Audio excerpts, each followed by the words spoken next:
But Starfire, well, doesn't know who she is. She has some type of amnesia. It was very evident from the car crash that that's what like caused it. Mm-hmm. Because she was totally in with this Russian mob. Yeah, and she was in this Russian mob to get to Raven, and she didn't know why or how. And we don't know how or why. So we're kind of learning as she learns, which is really cool. I like that mystery. I love the whole mystery aspect of the show. It's all one big mystery.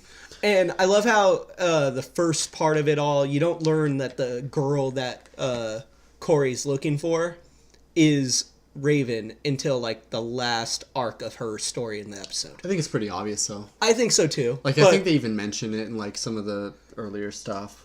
But I thought that was really cool. And I want to know how or why or like what their connection is in any way, shape, or form. Why she's looking for Raven. Yeah. Yeah, me too. I think it might be something to do with like her father. Raven's father? Yeah. Oh, cool. God. I'm Trigon. Oh, God. I just got off work. Leave me alone. I just got off work. I had a harder day. Yeah, that's a shittier day. Yeah. Anyways. I think, isn't Trigon an intergalactic demon? Or is it interdimensional? I'd say it's more interdimensional. It's definitely not intergalactic. The way they've explained it in a lot of it is like I've been watching Raven's arc in the Teen Titans cartoon. Mm-hmm. Like all the episodes titled The End, because I really like that storyline and it's kind of what they're going with Titans. And the way they described it, and I love how they described it there, because my dad was like, basically he's the devil, and I'm like, well, not exactly, because DC has Lucifer, which has his own show actually, and he's technically the devil. They're not connected, obviously, but he's his own character. Yeah. Trigon's more the embodiment of pure evil, like pure evil. That's a good way to put it. It's so much more like if you could have evil put into a being, it's him, and that's kind of why. And I kind of like that they're adapting that more to Raven. So before we move on to Raven, what was your favorite part of Starfire? She's a badass.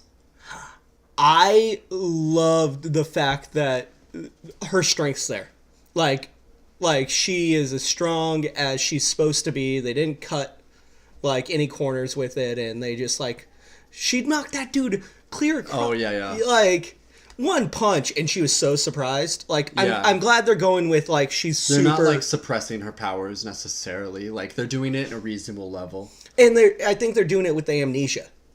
Yeah, that's how they're doing it. Yeah, and that's a really smart way to do it. Like I'm excited for both her and Raven to learn how to fly. Although the only thing I am upset about is because of the age gap between the two, we're not going to see that cool friendship thing that we saw on like Teen Titans. Maybe they're going with like the animated relationship that they have. Yeah, it's a big sister. Yeah, big sister.